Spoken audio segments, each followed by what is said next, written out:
So hi, Dr. Carol. Hi, Joyce. This is exciting. It's a conversation that's been coming for a while. I know. I'm really excited to be here. Thanks for having me. And every time I meet you, which is what was happening in my office, because I'm a mom with a 3-year-old and an 8-month-old, I launch into a patient session. I know. And I try to be disciplined. I do that to people. Just like when I have a friend who works in the bank, and I'm always like, my ATM is not working every time I meet. Or people work at Safaricom, right? Yes, exactly. So it's a default of what you do. So I'm really glad. I'm just like itching. I was like, wow, we're having this conversation. Thank you, Joyce. It's truly an honor. And I think, just like I was saying, what you're doing is something so impactful, and it's because I'm in that same space as well. We need this help. We need, we're lost. I'm lost. And I was just telling you, I'm struggling, in terms of knowing what should I be doing to discipline my child. Yeah. So just to tell you, like, what you're doing is amazing. Thank you, Joyce. It's like, I think God sent you into my life actually also at the right time, just having someone like you there and knowing that I'm not on my own. Yeah. But I'd like us to start with your story. Because when I meet someone like you, the question is, were you a child saying, when I grow up, I want to be a parenting coach? Or how exactly did you get into this? Well, a series of things. I mean, I trained as a psychologist. That's something I just, I'm passionate about. So when I did my undergrad, when you go to Form 4, you do your exams, and then JAB sends you somewhere. So JAB sent me to do education, and I resisted with everything. Yes, I wanted to be a lawyer, just because it sounded really cool then. And there was a lady lawyer who used to wear really short skirt suits. And I was like, that's who I want to be when I grow up. But then, well, you know what? I missed it by like 2 points. So I was called into education. And I thought, oh my gosh, I've just coming out of high school. And the perception of being a teacher, I was like, I do not want to be on the receiving end of all those things we used to say about teachers. And so it wasn't an easy decision for me, but I finally decided, okay, let's just do this because there's no other choice. But then I connected with the psychology part of education. And I was like, oh my gosh, this is just a whole other world. And I really enjoyed it. And I mean, for me, right from the first class, the psychology 101 we did in first year, I knew this is what I wanted to pursue. Okay. Yeah, so I did education, and then, of course, I found myself now into a counseling psychology program at master's level. And that's now how I ended up being a psychologist, a practicing psychologist. And initially what happened is right from the first connection with clients, the kind of clients I go to are children. And that's interesting. Yes. We never think of children going for therapy. Like, even for me, it's an afterthought. I was already going to tell you, did you have grown-ups on your couch telling you their problems? It's very interesting, Joyce, that you say that. But normally adults will not voluntarily come for therapy. We're getting into a different space now. Maybe the last 2 years, there's a lot of awareness that's being created. But it's much easier for a parent to send their child for therapy. Say, you go fix this, or they're having problems. Talk to them. And for me, it wasn't even mostly that they came for therapy for paid therapy. It was just go talk to my son. They're going through this and all that. But then I used to use the tools and strategies for therapy when I'm with them. And the thing with children is that they are very malleable. Children soak in experiences. Children respond to tools that are systematic. That's why, Joyce, I would say they're open-minded. They're very They're open-minded. not coming with the preconceived notions and issues that adults have about something. Yes. They're just coming as they are. Yeah. And they're so easy to mold, And so, it would work very well in a session. I work with them. I provide the right environment. And you begin to see changes in their behavior. But then, guess what? They're going back to the same environments. Okay. And that's now I began to see the trend of, after a while, the clients, again, as the kids come back to me, things haven't really changed much. And I realized, who I really wanted to reach was the person who was the key part of the environment in which a child grows. And that's why I started really focusing on parenting education. And I did that before I got my own child. So, of course, initially I had all these theories that I would I was going to ask about that. Yeah. I would spew counseling before a child and after. Oh, I'm telling you, it's a whole different ball game. Yeah. And so so the journey has been long, from working with kids and not having my own. And then I got my own child and children in my space, and they began to trigger stuff in me that I did not know even existed. And then that's when now parenting was born over time. I was like, no, it's not so much about the tips and the tools and the strategies. It's really about this parent. Who are they being? How are they? Struggle. What are their struggles? Yeah. How are they showing up? And how can I support them? So I'm a huge advocate of the parent. I have all these campaigns of no parent bashing month, because we are always thinking parents are failing. So so that's how I got to where I am now. I love supporting parents. And what I do really is to help parents. It's very simple. I'm committed to helping parents have better relationships with their children, period. So whatever that takes, or whatever form or shape it takes, as long as at the end of the day parents are having better relationships with their children, for me that's what stirs my heart. And when you talked about how your child has impacted your work, right? Yes. I think that's very important. Yes. And most of us are like that. Even for me, there's the formal part of your work, and then there's life happening. Like on my side as a trainer, right? I teach people a lot of things about, for example, personal development. And then when I'm struggling myself, it's like the rubber meets. It's like, wow, this is so easy when you're teaching others. Look, wait until you're really tested on the things you're trying to teach people, and you have to apply. So, and then I remember when I met you, that's what connected me to you. There's a story you told about how, for you with your son, you were having a moment. I think it was a Ndengu story. I even remember. And it's because that's that really, there's so many, you have the expertise, but that touched my spirit. I felt like I wasn't alone. And I felt like it was so vulnerable of you to share that. So could you talk about that a bit? Because that's powerful. The fact that, yes, you have the training and you've done this, but how your own child, it's like you are tested first on the very things that you're trying to teach parents right now. And you yourself have been your own, can I say your own training ground or something? How do I put it? Maybe talk about that a bit. I talk about that because really that was such a defining moment for me. My son was 4. I was away for a whole week, feeling guilty because of being a working mother. I've had to leave my child with someone else the entire week, and then I was also going through a lot of other personal issues. I was actually going through a separation at that point. And I just really was feeling very guilty also, because there's so much information now about children growing up in what we call broken or dysfunctional homes and the effects. And so all that was just roiling in my heart. So I come home and I really want to sort of make up for the guilt that I was feeling. At that point, you see, now I'm talking in retrospect. I didn't even know those you were the things. You don't even know all this. Yeah, I don't even know all this. So I have this perfect evening planned out for my son and I know exactly how it's going to play out. So I had a script. This sounds so familiar. Telling me. Yes, so I know how it will end because he's my child anyway, and he's going to toe the line. So anyway, I come home and I prepare his favorite meal. My son loves ndengu up to this day. And so I make rice and ndengu. Then he's dropped back home and he was staying with his cousins while I was away. And so he comes home and I quickly tell him, hey, let's get ready. We're going to have a fun evening. We used to have little dinner dates, so I knew this was going to be another awesome dinner date. Well, you know what? My son comes in. He has his own issues. And that's what I tell parents. You know what? Our children have their own thoughts. They're their own people. They're their own people. Why isn't that obvious to us? Why do we feel like, no, what do you mean you have a thought? You, small person. Exactly. They have their own thoughts right from little 6-month-old. Even my 8-month-old, trust me, I can see. Yeah. I'm like, this guy has opinions and he can't even talk. And I don't know where we get the notion that we are in charge and in control and things have to go our way. And that's not taking away the fact that we are in authority. And there's space for that. There's space for you asserting your authority.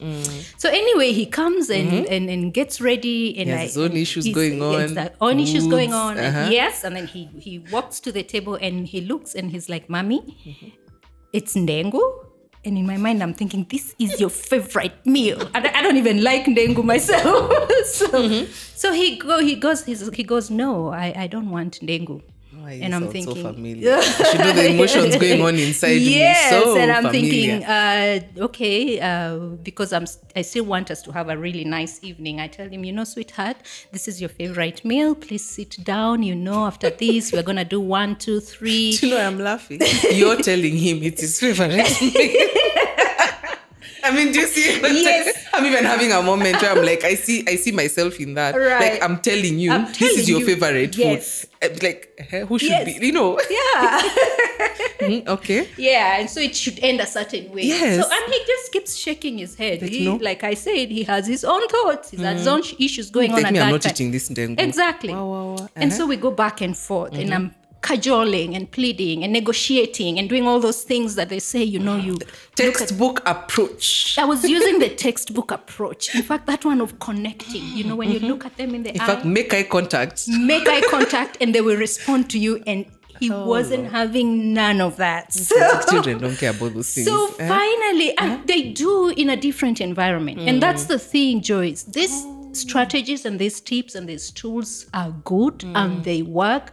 We just really have to be more conscious of in what environment how we are applying them. And that's what I'm really passionate about, to help parents be more conscious of that.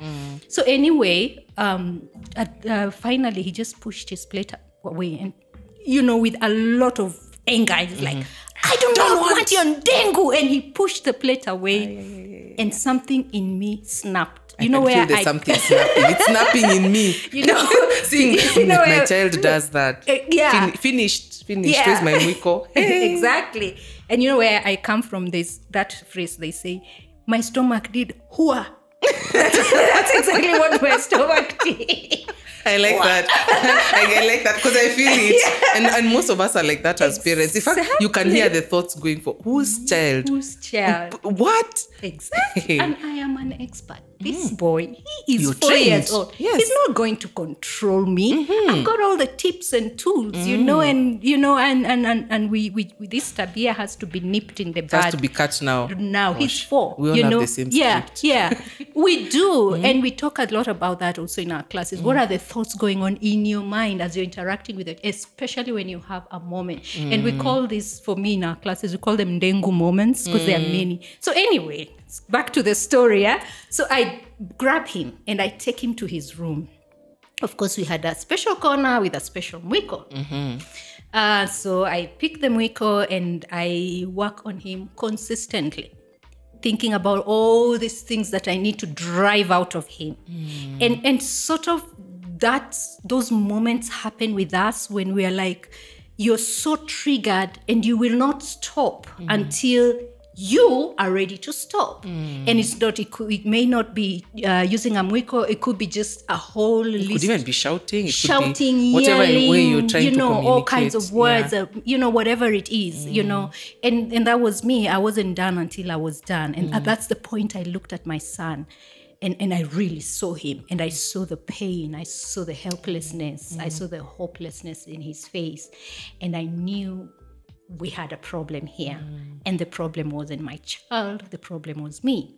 Because that is the same look I see with the kids that come into therapy, a face of confusion, a face, that turmoil of, I know my dad loves me, I know that. I know my mom loves me, but I don't get some spaces. I don't get, it's a very, very confused space for children. And that's when I realized, I need to step back. I need to take a deep breath. I need to work on myself. And, I realized there was a lot that was going on in me. I was so set to have things a certain way. I was so intent for my son to grow up a certain way and be perfect and act perfect and obey instantly so that I can bring out I can erase all those other things that I thought were wrong with me or wrong with our family situation. And that journey for me has been slow. It's been beautiful. It's been revealing. It's been painful. It's been very reflective. But parenting, that's how it was born. How are you being? What are the thoughts going on in your mind? How about you just take a deep breath and step back, and figure out yourself out fast. And I've realized the shortcuts we are looking for are not working for our children. The quick tactics, like some of us have the time Googling, ways to discipline my child. Exactly. And you will get. And you're saying it starts with the parent. So really it should be me looking at myself first before I go into the method. Right. And this it brings a very nice thing that we're talking about that issue of control and fear and how that's playing a role with a lot of us. Like I was giving you my own example where that's how I've started also trying to learn to shift myself. Not that I don't know if I'm doing a good job. I was telling you I feel like I'm making 9 out of 10 mistakes, but just the thing I've started noticing also with my son as well. And like I was telling you, he's turning 3. So I'm the buttons are being pushed. There's a point where I kept feeling like every day is discipline. I kept saying, where are the moments where we have fun anymore, right? And I was like, what's going on? And that's what I felt. I realized this is a fundamental thing about me. I like to be in control. Yeah. I'm very structured. And that was like an epiphany for me, that children are chaos. I just was like, my son, in fact, I remember thinking, oh my gosh, this guy is 3. What exactly am I hoping for here? He's not an adult like me. He is not going to be organized like me. He will spill things. Yes. He will want to step in that mud. It doesn't matter if he's wearing white. I can go as crazy as I want to, but he's healthy and normal for a toddler. But a toddler is the height of chaos. And so the problem is me and my need to be in control, need for the house to be neat, need for this, need for that. And in the process, I'm constraining him. And it's hard because it's not that like I said, it's a struggle. But it's sort of for me that thing of and it's like you said, it's a lot you have to deal with for yourself. Yeah. Because even now, even as I'm trying to explain to you, you can see my confusion. I know it's a problem, but then at the same time, like you said, I have to be the authority figure and I have to help him. Yeah. But where's the line? So that fear and that control, how do we, what's that about? I hear you. I completely hear you because that's typical me when I had a 3-year-old. That's typical. The typical parent who comes into my space is that one. Where do I draw a line? I just want to fix this thing. I want this to get out, But then I also just don't want to lose this relationship. I don't want to ruin my child. So all those things, again, when they get into your space and they crowd your space, then you are forever reacting as opposed to responding. So again, it is a long process. Even when I say work on yourself, sometimes a parent will be like, I don't have issues, so, It's not me. It's not me, I was raised very well. And I'm like, well, it's not really about issues. It's just learning how to be self-aware in the moment or moment by moment. Even personality? Personality. Like you're saying now you are...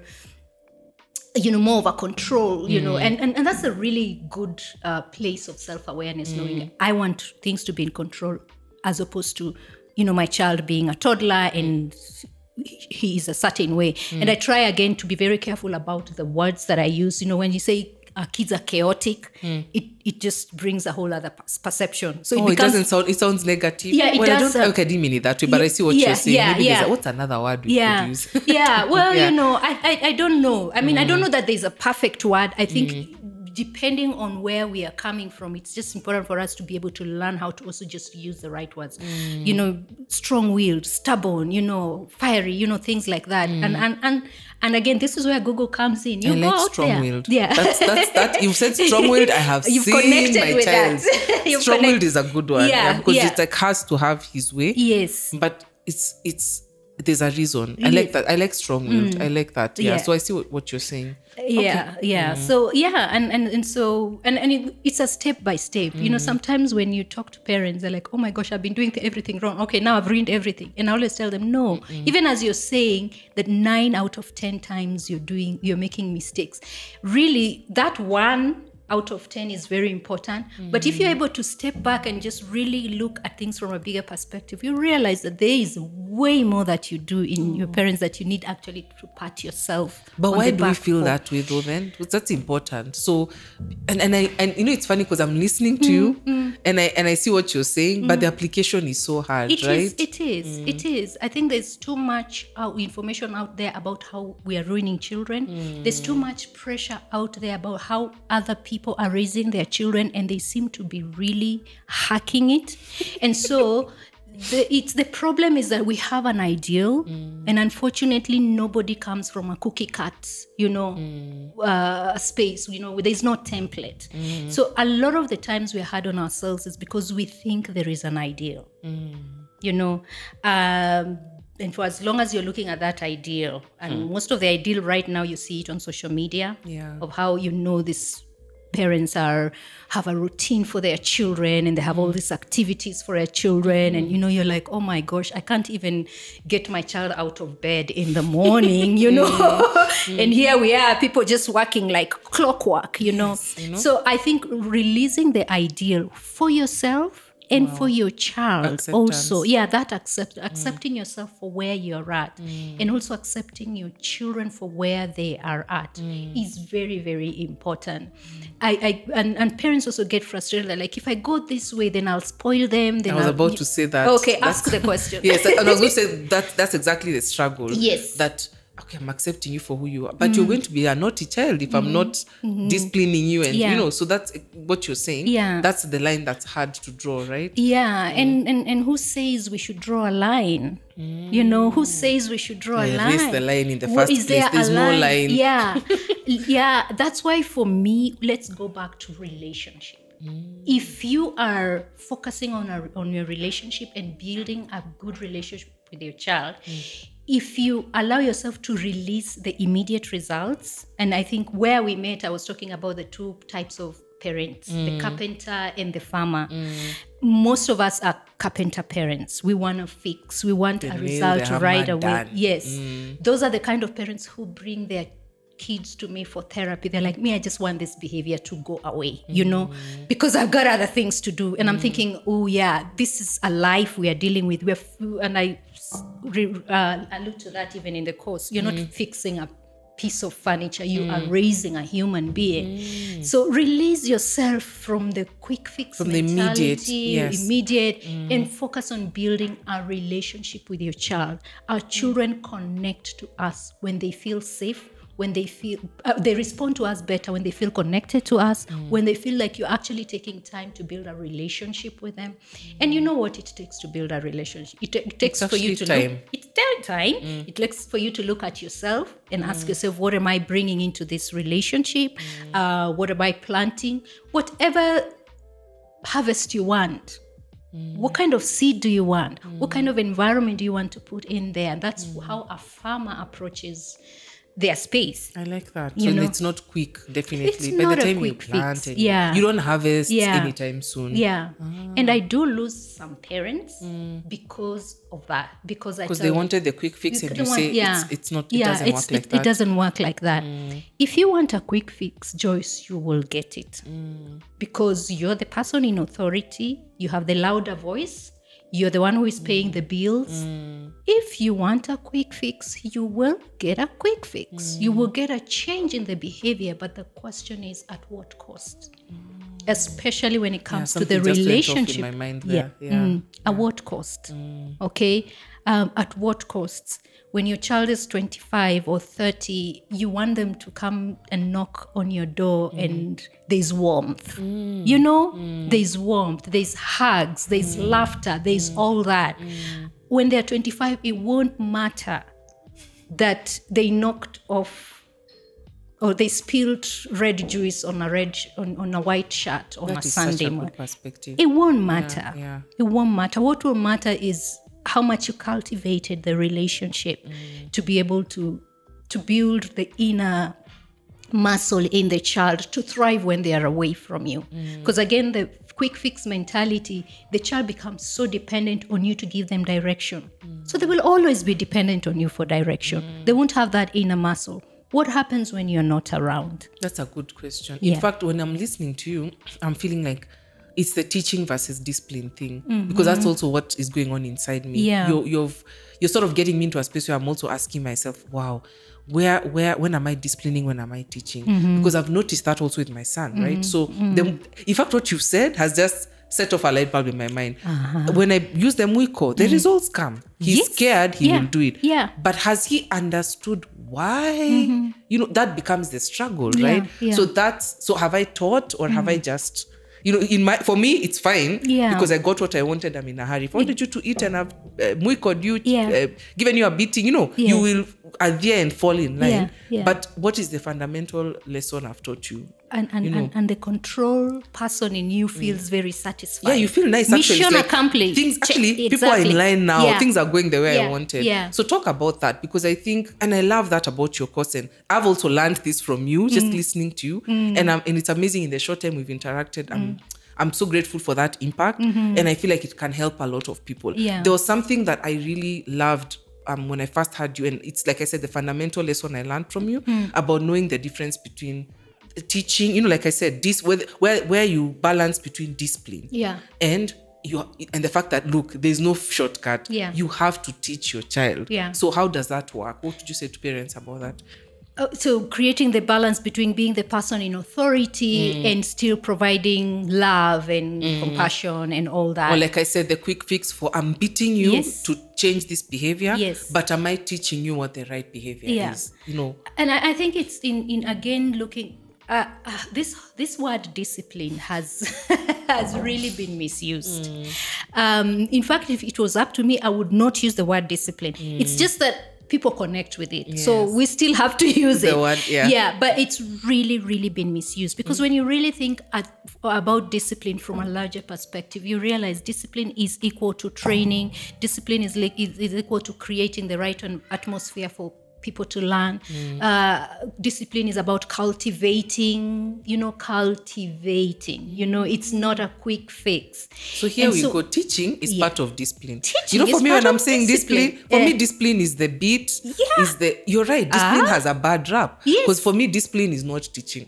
Discipline, and I've had you teach this before, but it's not sinking in my head. I'm just so used to seeing discipline as that extreme. Actually, for most of us parents, discipline is the extreme action. It's the extreme. Like the thing I have to do to get my child in line. Yeah. So you're saying that's not it. Discipline is bigger than that. And you know where that's coming from, how we were grown, how we were raised. I will discipline you, That's so true. Yeah. But discipline is, by the way, it's a very beautiful space when you really think about it. It is, and it should be. It's a paradigm shift. It is. And my desire is that as parents, we really shift our mindset when it comes to discipline, because discipline, within that discipline is all the things that you do, everything, positive and negative, that will cause learning to happen for this child, that will cause them to develop an inner guidance for themselves, so that eventually when they are not with you, they survive and they thrive. That to me is what discipline is. So let me change your mind completely. Wow. When you're sitting down and hanging out with your 10-year-old or your 10-month-old or your 2-month-old, you've decided you're going to spend connection time with them, play with them. That's part of discipline. Okay. It is never would have thought of it that way. Those experiences that you put into a child's space so that they learn. So you can't just say, and there's that myth that discipline must be full of drama, for it to be effective. Because sometimes our children don't even need to be reminded. They just need to be encouraged. You see a behavior, you encourage it. You see one that you don't like, you look for moments of encouraging that behavior in other spaces. But no, we want to fix, we want to discipline, so again, changing our mindset about discipline is very important, because now it again boils down to the relationship. So it's all those experiences, Joyce, negative and positive. That's a big one. And I feel like it's going to click with a lot of people. Yes. And because we even have all that negative energy around it, right? Yeah. Okay. So what are some of the biggest mistakes? I know we've touched on them, but I want to consolidate our discussion. And if you could just name, of course, you've really been there, you've seen it. What would you say are your top 3, right? Like the biggest mistakes that parents are making. And this, we're not castigating. I've heard what you've said. Yes. We're not, but I want this to come from a space of learning, even for myself. Maybe we'll use a different word from mistakes. You see, you're already teaching. I'm already like, use better words. But you know, what are the 3 things that, sort of like parents need to shift or realize about discipline? Some things we need to do better, right? Or you've just seen, it's like so many consistently over and over happening, and you'd want to just say, okay, these ones I've seen them, it's like a pattern you've noticed. And so you'd want to help parents sort of start to shift that. I think one, for me, the biggest one, which we've already talked about, is just changing our view of discipline from it's this really negative drama-filled space to take a deep breath. In fact, now it's become such an easy space for me. When I see a behavior in my child, in my son, the first thing I ask myself is, the first thing that goes in my mind is, oh, okay, so that's some training that we need to do there. I don't get into a space of, oh my gosh, where is this coming from? Okay? I'm like, so having a bigger perspective of, we don't have to fix this right away. It doesn't have to be full of drama. If something slips at this time, it's not a catastrophe. You can work on it. I can work on it. I'm having so many epiphanies. That's why I'm laughing. So I take a deep breath and say, I have time to work on it. Granted, there are some behaviors that need to be taken care of immediately. And that one, I leave it to the discretion of the parent. For example, if something is a risky behavior, something that will risk their lives or something like that, that one you come in and you do what you need to do with the authority. But you don't end there. You still go back and ask yourself, how did we get here? So one of the things is just changing our mindset about discipline, looking at it as a long-term thing. Number 2, I think... Before you move on, and because as you can see the giggles and the smells happening, I want to tell you why, or even just make this very real by saying what's going on in my mind. Right. When you talked about that, this picture, there's one particular thing that drives me crazy about my 3-year-old, spitting. I don't understand. Let me tell you, I don't understand why this child likes to spit. And I'm going to be very vulnerable because I know I'm not the only one. And we don't like sharing these things because you don't like to think our children are perfect. And my son is so neat. In fact, I think the reason it gets to me is because it's such an icky... Oh my gosh, that child spits, Dr. Carol. And I'm like, what is this animal behavior? I feel like I've failed. So, it's such a... So when you said that... And you gave an example of being in danger, but let's be real. A lot of times it's not, like that is not necessarily dangerous, but it's still a very high, I don't call it high trigger or high stress behavior from my child. So for example, in that case, when you say, so now when you were speaking, why I was laughing is because in my mind, I was telling myself, the spitting, I have to accept it will take time. and then you said, what needs to be trained here? I was like, what needs to be trained in my child to get that spitting to stop? I'm really assimilating what you're saying. But in a practical way where I'm giving this example is, I know for most of us, that is such an intense trigger, right? It's a very... extreme, not extreme, maybe it's not even extreme, but it's just a very disturbing behavior. And so that could elicit probably a very intense reaction from me. And maybe it shouldn't. Maybe I'm just listening to you going, imagine, is it the end of the world? But I don't know why he's spitting. I've been telling him for months. Anyway, so what would you say about that? What do you tell him? I just tell him, please don't spit. This is bad manners. I just keep telling him it's bad manners. It's not good. And then I ask, sometimes I've tried why. I thought maybe he needs water. Then I've tried, let's teach him to spit it's not working. He just seems like he has to get it out. And whatever I'm telling him doesn't work. If I want to get it out, I get it out. And he just spits. And where does it happen mostly? Does it happen also when he's out there with other people or just in his own environment? That's a good question. I don't know if it happens in school. That's a good question, actually. I've never thought of that. But I see it, of course, at home when I'm with him. We're outside. It could even be inside the house. In fact, inside the house is worse because that's when I'm really like, this is just ridiculous behavior. People spitting all over the floor. It's so... it's icky. I know. It's disgusting. I'm like, what is this caveman behavior? I mean, it's a typical behavior that, you can't draw the line between, well, is this extreme or, Thank you. That's why I gave it as an example, Yeah, and again, we go into where the parent is at. One, how are you interpreting it? What are you projecting? This one will be spitting when he is in with his roommate. The moment you're thinking all those thoughts, how you will react in that space is very, very different. Your son is 3. You're now in a space where communication can happen. But let me tell you, when he is actually doing it, that's not the best time to teach any lesson. Because already you're triggered. Even from the way you're talking, that's a triggering space for you. Yeah, and I mean, I know that we'll talk about the course, and one of the reasons children misbehave is just because they need training. How about during a time when both of you are okay, and you start saying, whatever name you call him, you say, you know what, it's not nice and all that, but in a place where it is. It's not in the moment where it's happening. Not in the moment where it's happening. I've had an akaha moment. I've seen what you're saying. Yeah, but it has to be because it's very important to you for you to train him not to spit. So you have to go back to you. Important. Yeah. Why? Why is it important? What is your interpretation? And I respect whatever it is, the answer that you have, because I tell parents, if it's important to you, you will take the time to train. Sometimes we just don't want to be embarrassed, so we want to finish these behaviors quickly. Exactly. I will tell you for sure, like I will tell you, knowing how children behave, when he's 5, he'll not be spitting.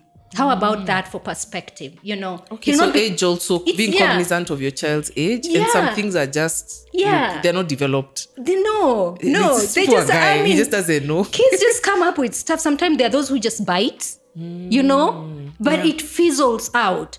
Not that you let them bite everyone, but I think for us, I like to use breathe in, breathe out moment. The breathe in, breathe out moment should come when you realize this is not going to go on forever. This is age appropriate. Then once you do that, then you can be more sober about what it is you want to stop that behavior. So I'm not in any way telling parents, just let things go now. The issue will fizzle out and all. But looking at it from a bigger perspective, this is age appropriate. Is it very important to me? If it is, then we need to figure out the best time to train for this behavior. Got it. Okay. Yeah. So that was the first mistake, the understanding of discipline. What was the other one? Sorry, I took you off a bit, but I think moment. This is important. And for me, what I'm passionate about is using practical scenarios. Because again, we can be very big on, be theoretical and all that. So when you bring these things up, it really makes a difference. I think another major area of improvement, when it comes to discipline is when we discipline when we are not in the right frame of mind. Oh, yeah, that's a big one. Okay, when you're really, really triggered, when you just got a report from school that your child has bullied or lied or has been lying for a while, or they even took something from someone, things that really, really trigger our ego. What does it mean to be triggered? Actually, I've just realized we're using the word trigger. Yeah. Maybe some people don't understand. Okay, a lot of people do, but maybe they don't understand. What does it mean to be triggered? While we're on the topic, yeah? Yeah. Triggering means responding to something in a reactive way. Like when you're triggered, your emotions are really high. Okay, so it means it's provoked something deeper inside you. Yes. Okay. And most of the time we don't even know that we've been triggered. But let me tell you, for as long as you are feeling angry, anger is really one of the biggest ways we know that we've been triggered. You react angrily, you feel anxious, there's a sense of fear, rage, okay, a feeling of helplessness, then you have been triggered. And you need to step back and ask yourself, why? First of all, what is the feeling and why? Where is it coming from? Okay, so you get a report from school about something your child did and you're like, oh my goodness, whose child is that? Okay, and then your ego comes into place. You're like, I'm a bad parent. I have not done the right things. It's because I have been spending a lot of time, away from this child. And so they're picking these behaviors. Or, oh my gosh, this is how I saw their cousin, that cousin from Shags, who's ended up taking drugs. This is the path. This, they started. So those are the triggers we have. And the thing is, again, in our classes, we get down to the nitty gritty of those triggers. We are like, this is where it could be coming from. And for each parent, it's something different. So trigger means just feeling a whoosh, a rise of emotion, in you. And then you feel like you must do something about it at that point. And most of the time, when you feel like you must do something about it, it's really for you. It's not about the child. It's not about learning. So in what frame of mind are you when you are disciplining? Okay. I always like to give this example where July, how July is called. July 15th, your child comes home and they've lost their sweater. And you're the one who gets paid at the end of the month. So it's, that the month is in the corner. There's no money. Okay? How you react to your child at that time is very, very different from when it is December and you just got a bonus and they lost a sweater. Oh, that's true. What frame it's of your mind? Frame of mind. It's And yeah. it has nothing to do with them because maybe they don't even know any better about all. They don't know all that. Exactly. Yeah. So it's Good not so example. much about the child losing the sweater because, of course, they need training on responsibility and all that. That will come later. But how you react at that time, when your reaction is very extreme, your child doesn't focus on the lesson. They focus on the reaction. They focus on this How they are feeling. It's not nice and then even they're like, this person who is just yelling at me, that's all they see. It's not, I lost a sweat. And at that point, all you're saying is, there's no money. You go. So you're planting other things It without does knowing. not make a difference for the lesson at that time. So it's important to ask yourself, is this What's the really frame the of mind? time, to discipline? Okay, good. And then Another one? the third one, which we're going to stop at that because I have like 40 of them. I'm sure. I can see where we are going. I was like, part 2. That should be the next course. Exactly. Areas of improvement. I can see it. Yeah. I think when we feel the pressure of, we're coming from a place of there's an ideal. And there are two types of ideal, the ideal parent and the ideal child. Okay? So you want to discipline your child into the ideal. Or you want to make yourself into the ideal parent so that you can go and post on Facebook and say, my child did this and this is what I did. You know what a tough parent I am? Because we have an ideal. And we've seen other people handling their children and we're like, I wish I had that kind of confidence. I wish I had that kind of I could get my kids to do that. And we don't know where they're coming from. We don't know how much they've worked on themselves. We don't know if sometimes it's just also coming from a place of baggage and they're like, my child has to go a certain way. And the child is responding to that. I mean, there could be like a gazillion reasons for why that parent is doing what they are doing. We respect them and we release them.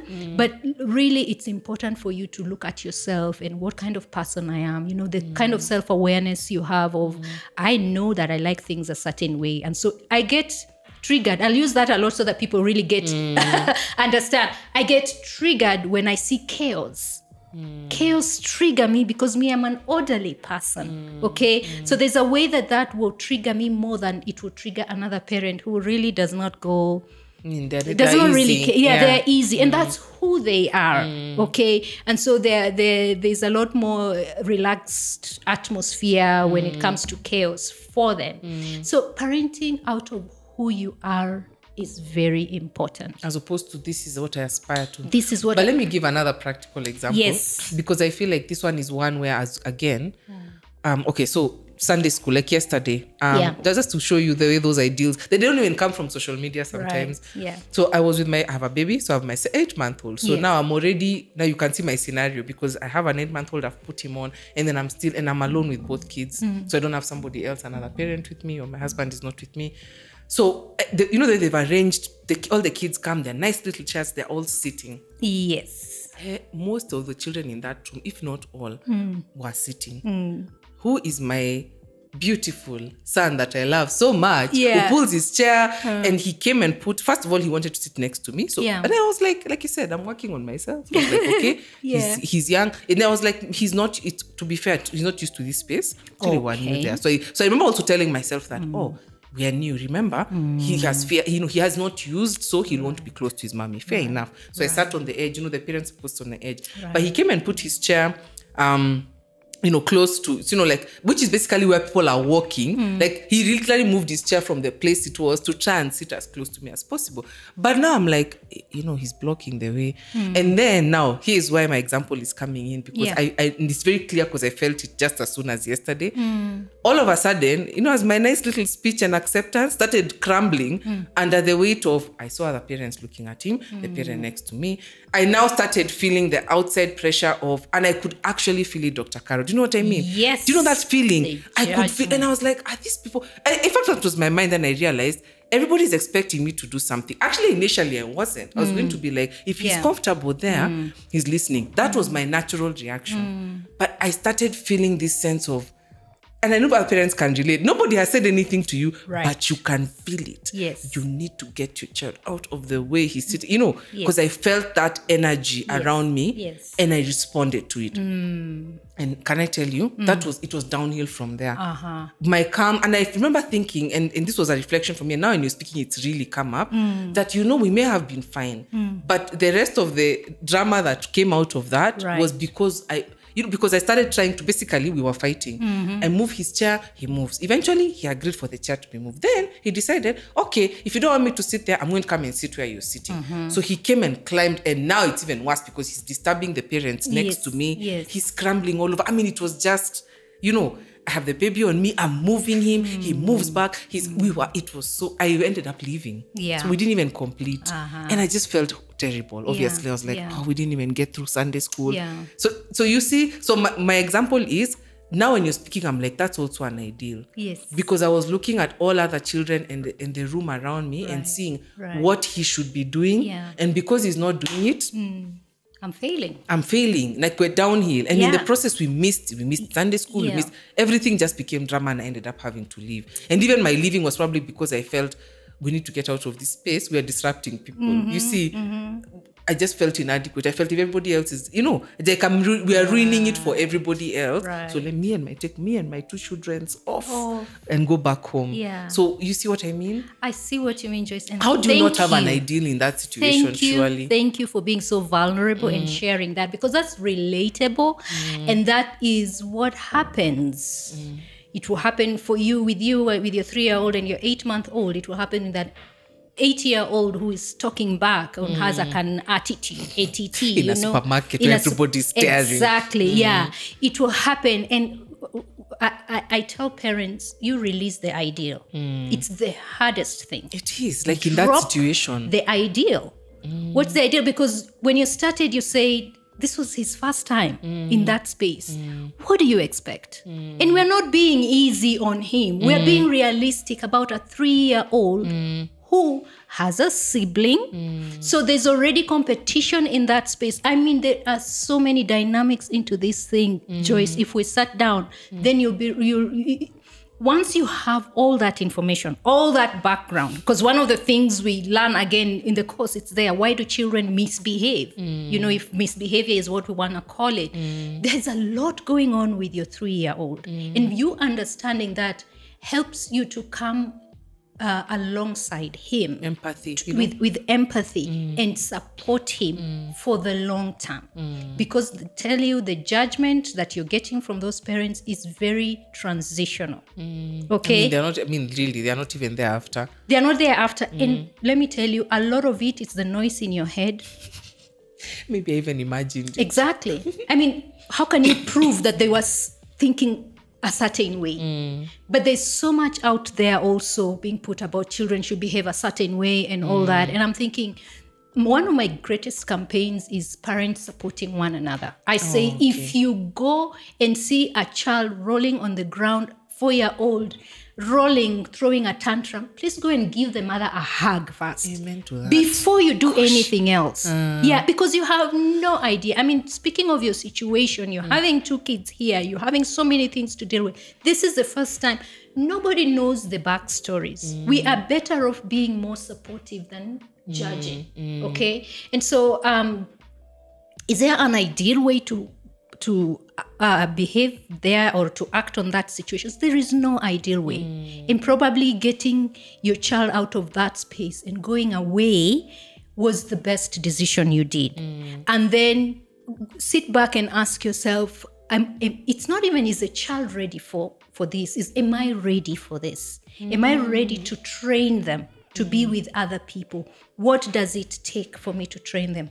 I've had an aha moment. And am I going to do it with my 8-month-old on me? Probably not, right? So maybe I was not also equipped for the situation I was in at that moment. Yeah. Oh, wow. Yeah, there is a lot that goes into, that. So that at the end of the day, we're not just looking for a boy who can sit still through a Sunday service, period.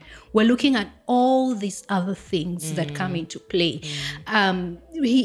He has a new sibling. That could take us into another podcast. That's also, exactly. Things. Exactly. And not to make you feel guilty, but he is reacting naturally. I like that. Himself. He's just being himself. And I think we'll come back here and just talk about sibling rivalry and where it comes from and all that.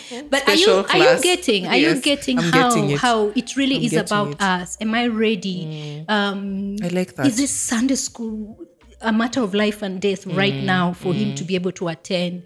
In another 2 years, when he's gone to school, he learned to transition into other things. And, as long as you are being conscious about training him, if it's important to you, and I always tell parents, only train if it's important to you.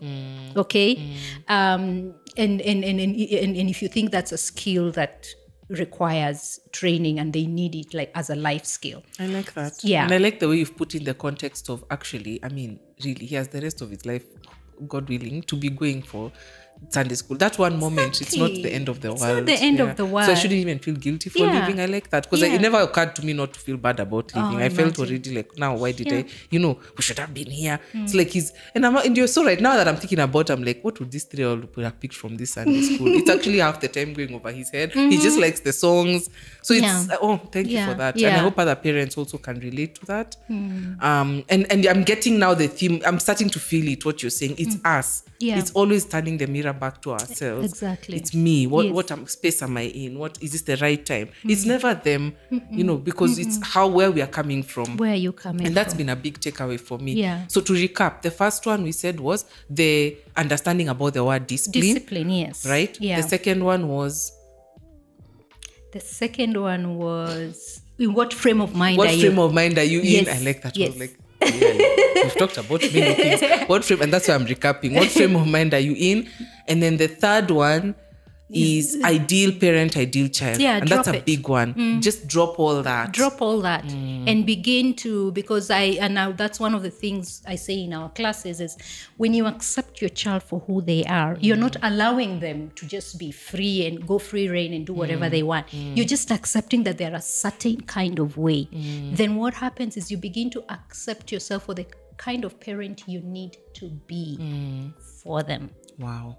I'm even feeling, that my emotions have shifted even as we've been talking. And I'm like, these are your sessions. And this is amazing. Yeah. But because of time, maybe let's talk a little bit about the online course. I'm really excited because for everybody listening, we are being constrained here. If we were let off, we could be here for hours just talking about this. Right. But that's why the online course is there. Yes. Because you go in a structured way through all this. Yes. So could you talk about that? Talk about why you chose. I'm honored. I always say with Zydii, for me, it's just an honor to have someone like you because this is the kind of impact we want. And I'm so excited that, for starting with myself, I was actually telling Dr. Carol, for the people listening, how even as we're reviewing the course, as we're putting up the course, because I'm in the same space as you can hear, I was in class just listening and I picked so much learning from that. And I'm looking forward to people experiencing it as well. Yes. So talk about why, just through the online course, who is this course for, right? Is it for all parents? Are you covering a particular age group of, of children? Just talk a little bit about that.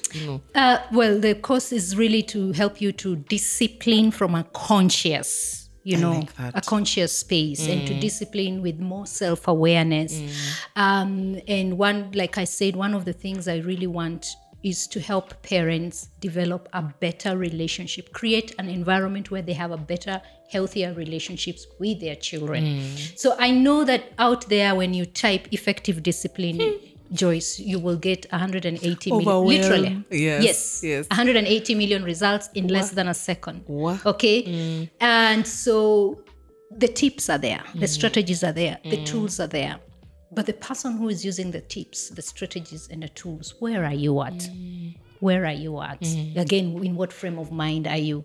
Because all those things that you see out there in Google or whatever people have out there, even in parenting classes, they've been tried and tested, Joyce. And they work because they've been tried and tested. So I'm not trashing any of that. I'm just saying, how are you showing up as you're using those tips and strategies? And so this is just the first of the many courses that we will have. And this one is just to begin to help you be more reflective, more self-reflective about discipline. So I don't have tips in terms of take them to the corner and get them to face the wall. Time out 101. How to do a proper time out. 101. Because let me tell you, again, you go to Google, you have 100 reasons why timeout doesn't work and 100 reasons why timeout works. You go to spanking, 100 reasons why spanking works and 100 reasons why spanking doesn't work. So I'm not getting into that, the tools, the strategies and all that. I'm getting into a place of you to begin to be more conscious about the environment you're creating. Because when you create the right environment, then the tools, yes, they come after that. Yeah, they come after that. And so this course really is about asking deep questions, asking reflective questions.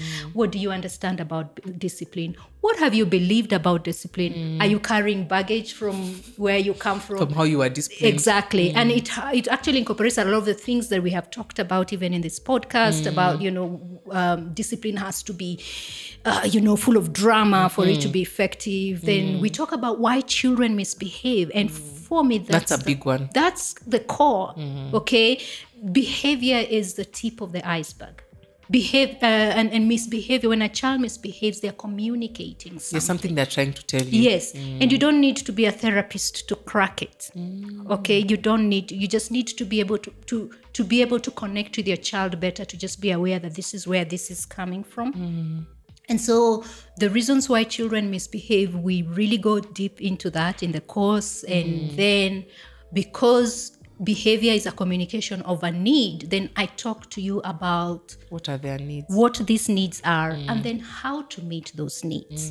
Okay, so it ends up being and this is what happens every time I interact with parents on a long-term basis. They're like, yeah, now you're making me look at myself again. I just want this behavior to be fixed, but it's also a good thing. I think I can transfer this into my other relationships. And that's what happens. It does. It's not just about the parenting relationship. And so what I'm doing in this course is really just inviting you to have a more self-reflective view of what discipline is, and in the bigger picture then help you create a better relationship with your child so that now from there they can thrive. And because you're not tackling tactics, for me that's saying it's for any parent, because it doesn't matter how old your child is. Yes. Okay. Yeah, it's for any parent. Usually we say between 2 to 18 years, because at age 2 is when now you're beginning to but you know what I have found is that these tips and strategies work even for parents with older children, because you see they're still in our space and the brain doesn't stop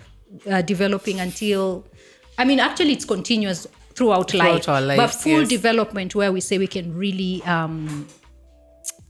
work with someone and say we have influenced them at 25. Okay. So what ages, really, as long as you want to grow as a parent, that's it. In fact, that's it. As long as you want to grow as a parent, then this course is for you. Wow. Yes. I don't think I have anything more to say. Like I said, we've had a good conversation. I got free therapy from Dr. Carol. I'm going to send an invoice after this. This is why this podcast things help us. So I'm really looking forward to seeing also where we go on this journey with more online courses for you. Yeah.